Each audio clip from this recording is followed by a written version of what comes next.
senhores jurados, para nós proferirmos o julgamento justo, que este é o objetivo deste júri, além de conhecer os personagens desta tragédia, que já foi demonstrado pela minha colega doutora Júlia, é fundamental que os senhores, que nós todos, conheçamos ou tenhamos em mente uma regra basilar de todo o processo.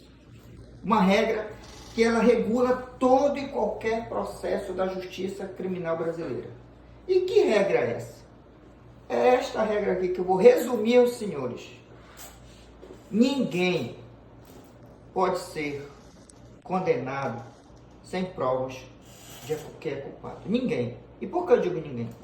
Porque, infelizmente, qualquer um de nós, o juiz, o promotor, o advogado, inclusive eu já fui processado por desacato no exercício da minha profissão, qualquer um de nós pode ter a infelicidade de responder a uma acusação criminal. Eu posso até abrir a boca e dizer que eu nunca vou matar, que eu nunca vou estuprar, mas eu não posso dizer, por exemplo, que eu nunca vou matar. Porque eu posso matar no acidente de trânsito e o promotor dizer que eu tenho que ir para o júri. Eu posso numa briga em legítima defesa e ter que ir para o júri. Então, eu não posso, infelizmente, ter a garantia de que eu não vou responder uma acusação criminal.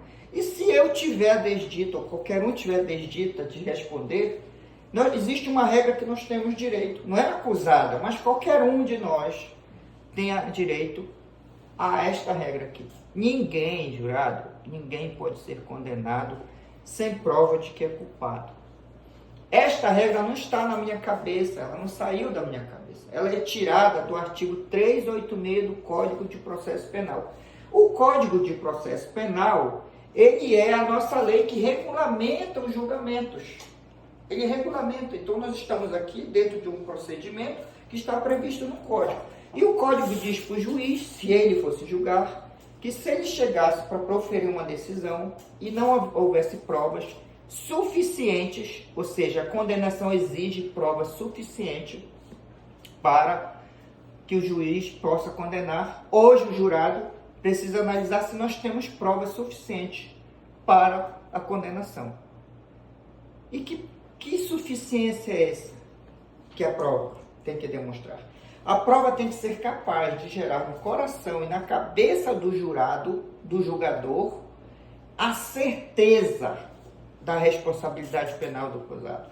O jurado, quando for decidir, o juiz, quando for decidir, o julgador, quando for decidir, no caso hoje, Vossa Excelência, tem que ter a certeza, se decidirem por condenação, de que aquela prova apresentada, ela foi suficiente para gerar no coração dos senhores a certeza de que a ré é culpada.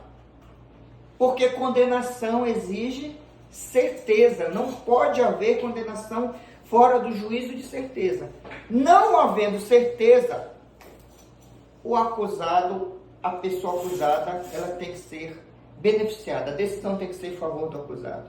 Isso é por conta de uma regra chamada o indúbio pro réu, que é desdobramento dessa regra máxima. A regra máxima é que ninguém pode ser condenado sem provas de que é culpado. E ela tem as consequências. Uma dessas consequências é a regra ou sub-regra do indúbio pro réu. Na dúvida, decide-se em favor do réu. Então, senhores, essa regra ela é fundamental para este julgamento. E hoje, então, nós estamos aqui para que nós possamos, os senhores, decidir se existem provas suficientes de que a acusada é culpada. E o que tem que ficar provado aqui é se ela é culpada, não é se ela é inocente. E quem tem que provar que ela é culpada é a acusação. O acusador tem que provar que a pessoa acusada é culpada. Não é a defesa que tem que provar que a pessoa acusada é inocente. Pelo contrário, é a pessoa, o acusador, porque eu repito para ficar bem sólido na cabeça do jurado. Ele não entende, eu estou ali, entendeu?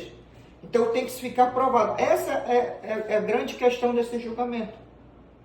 Analisar a acusação. E qual é a acusação? Aí eu começo a defesa. Parou. Quantos minutos, Zé? 4.